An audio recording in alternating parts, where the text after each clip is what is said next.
Ballistic missiles fired by Iran streaked over the sky on their way to Israel on Tuesday, retaliation for Israel's campaign against Tehran's Hezbollah allies in Lebanon. The missiles are seen here over the West Bank's Hebron, and in Tel Aviv with sirens blaring and air defenses intercepting the projectiles.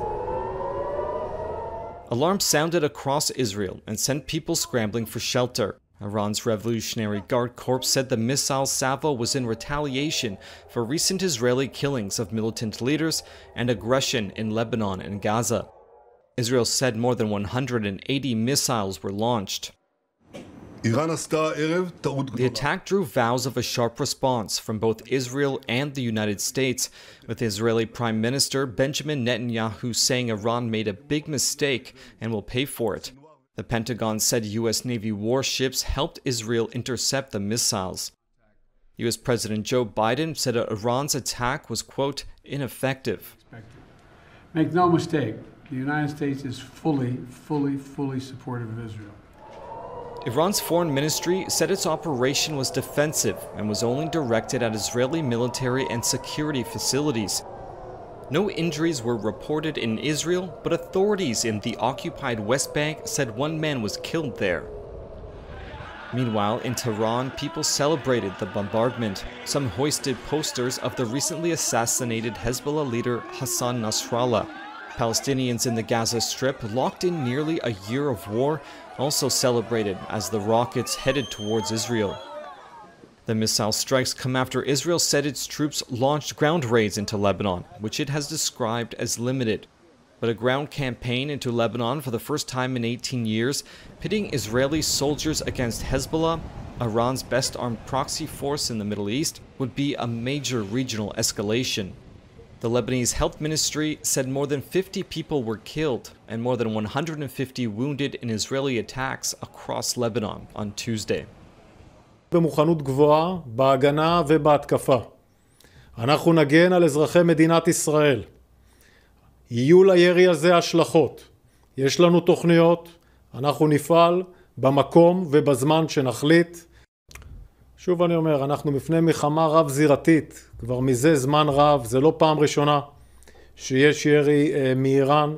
הירי הזה היה רחב יותר, בהיבט הטילים והמענה בהגנה, נבנה בהתאם, וכמו שאנחנו רואים, מעט פגיעות ללא נפגעים בגלל ההתנהגות האחראית של הציבור וההקשבה להנחיות והפעלת מערכות ההגנה שלנו ופעילות גם של השותפים שלנו להגנה על אזרחי מדינת ישראל.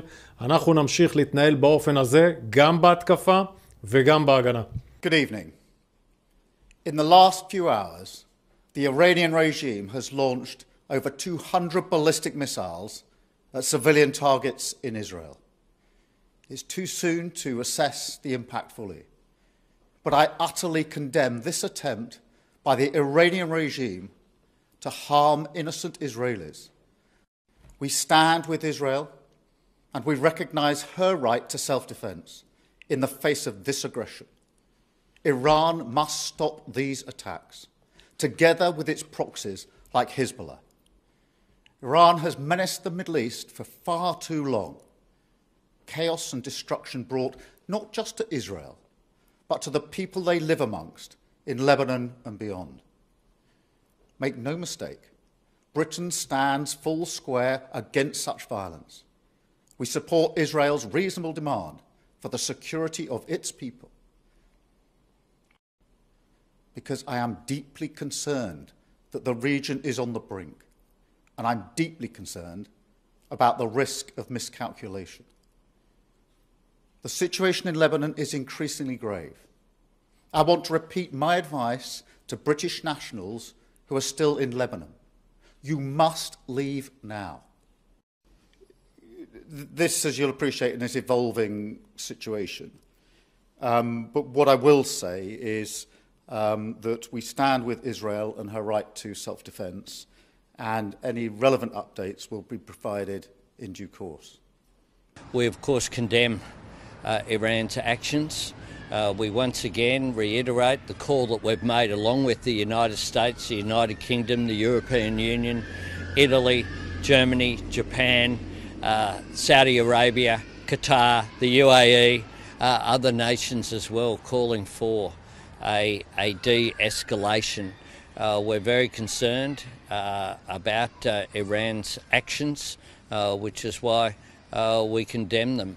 It is a good thing that it would appear that the defence of Israel, supported by the United States, has ensured that there is no loss of civilian life, it would appear at this stage. There's been too much loss of life in that region. Does Israel have the right to send troops into Lebanon? What we want to do is to reiterate the call that we have. Israel, of course, has a right to defend itself. What we have called for consistently is for a de-escalation in the region, along with our friends in the United States and others. We issued a joint statement with 13 nations just a week ago, and we did that in the context of making sure that the Israelis can return to northern Israel and that the Lebanese can return to southern Lebanon.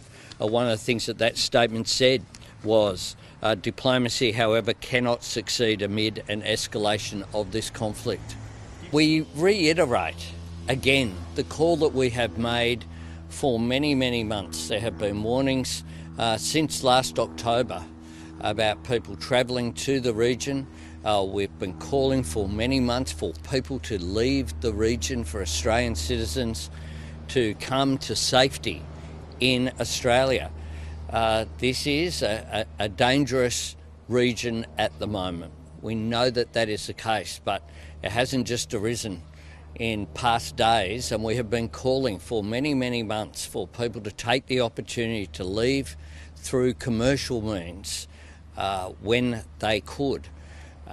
We again reiterate that that people should take any opportunity that they can to leave, but the Australian government, of course, will always do our best to look after Australian citizens. 岸田総理とバイデン大統領との間で日米同盟が格段に強化をされたということでありますが、その路線を引き継いでさらに強化を図ってまいりたいというお話をいたしました。また日本の防衛力強化についても、額もそうでありますが、中身の充実、あるいは日米間の連携の強化ということについても私からお話をいたしたところであります。日米間、日米豪印、あるいは日米比といったような同志国のネットワークのさらに強化をしていきたい。イランによる攻撃は、これはもう認められるものではございません。厳しくこれを非難したいと思っておりますが、これが全面戦争に拡大することがないように、よく連携を取ってまいりたいし、事態の沈静化に共に努めてまいりたいと考えておるところでございます。